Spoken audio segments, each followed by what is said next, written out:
It was supposed to be a quiet afternoon, one of those rare pockets of calm in a life that rarely slowed down. Barron had just finished a long round of meetings uptown, and instead of heading straight back to the hotel, he took a detour. Just for an hour. Just for himself. There's a small independent bookstore tucked between a plant shop and a tea bar on Bleecker Street. Not many people know about it, which is exactly why he liked it. The windows were fogged with condensation, the wooden sign above the door slightly faded, and the smell inside, that mix of dust, coffee, and old paper that somehow made time feel slower. Barron Trump had been there before, quietly, unnoticed. Barron figured today would be the same. It wasn't. Barron walked in with his coat still buttoned up to the neck, cap pulled low.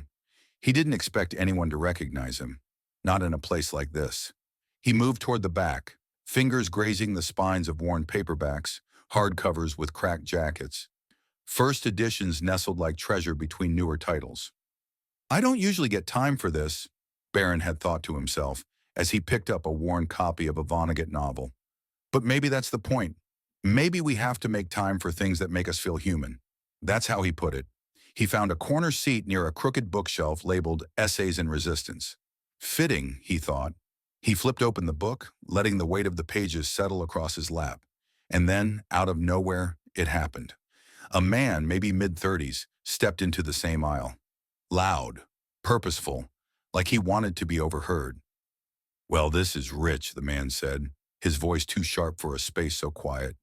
"Didn't think I'd see one of the Trumps trying to pass as an intellectual." The sentence landed like a slap in a still room. Barron didn't even look up at first. He thought maybe he'd imagined it. Maybe it wasn't directed at him. But then came the chuckle, forced, smug, and just loud enough to make sure everyone within a few feet heard it. So he looked up. Their eyes met. Barron didn't stand. He didn't frown. He simply closed the book softly and said, "Is this your way of starting conversations with strangers?" Barron replied, his voice measured, almost curious. The man smirked. "I just think it's ironic, that's all." "You here, of all people. What's next? Book signings with your father's speeches?" Barron blinked slowly.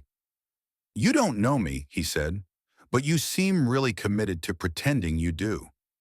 He wasn't angry, just disappointed, and that came through in his tone.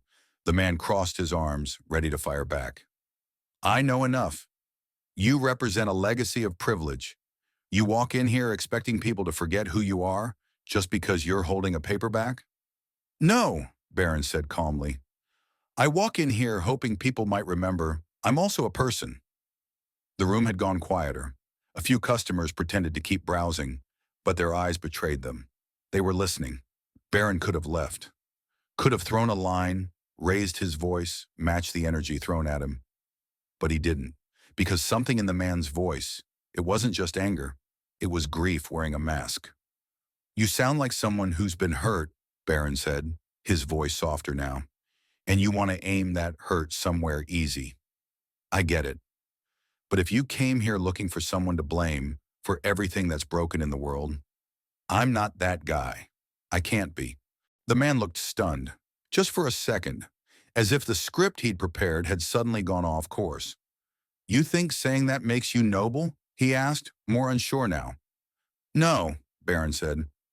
"I think saying nothing would have been easier. But maybe not better."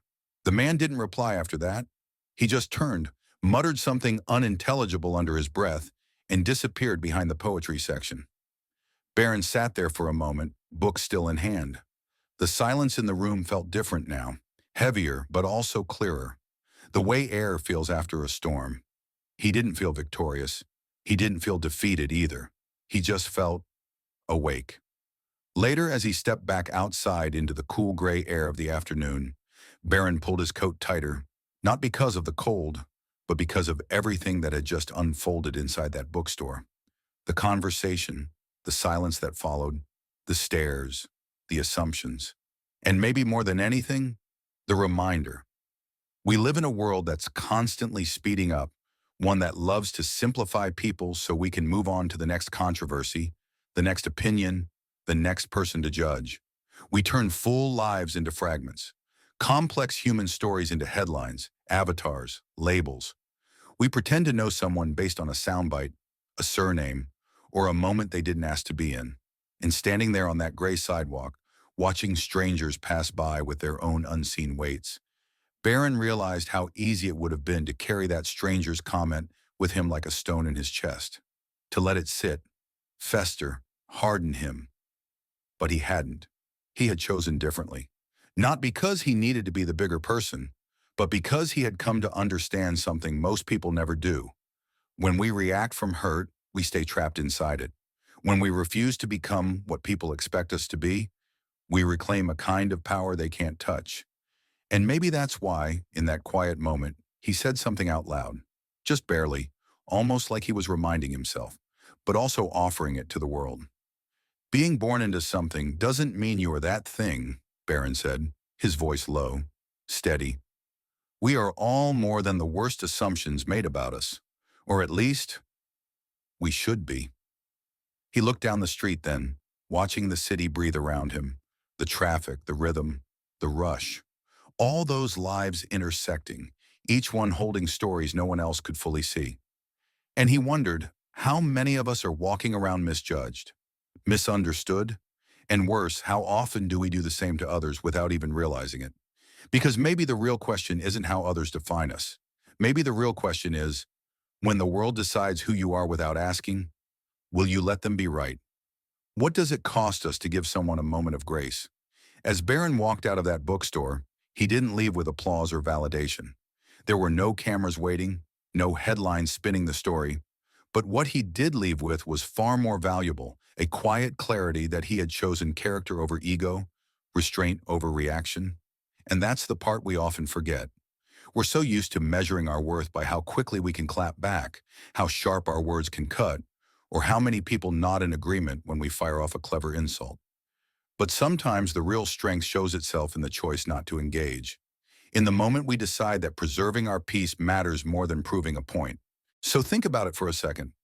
When someone challenges your worth, whether subtly or directly, how do you respond? Not just in words, but in presence, in energy, in intention. Do you reflect the same energy back? Or do you take a breath, look past the surface, and realize maybe their words say more about them than they ever will about you? It's not about being passive. It's about being rooted. Because when you know who you are, you stop needing to win every battle. You start realizing that not every battle is even yours to fight. Barron didn't change that man's opinion. And maybe that wasn't the point. Maybe the point was to walk away without letting someone else's bitterness write your story. So now I ask you, when the moment comes and you feel the sting of judgment or the pull of anger, will you let it define you?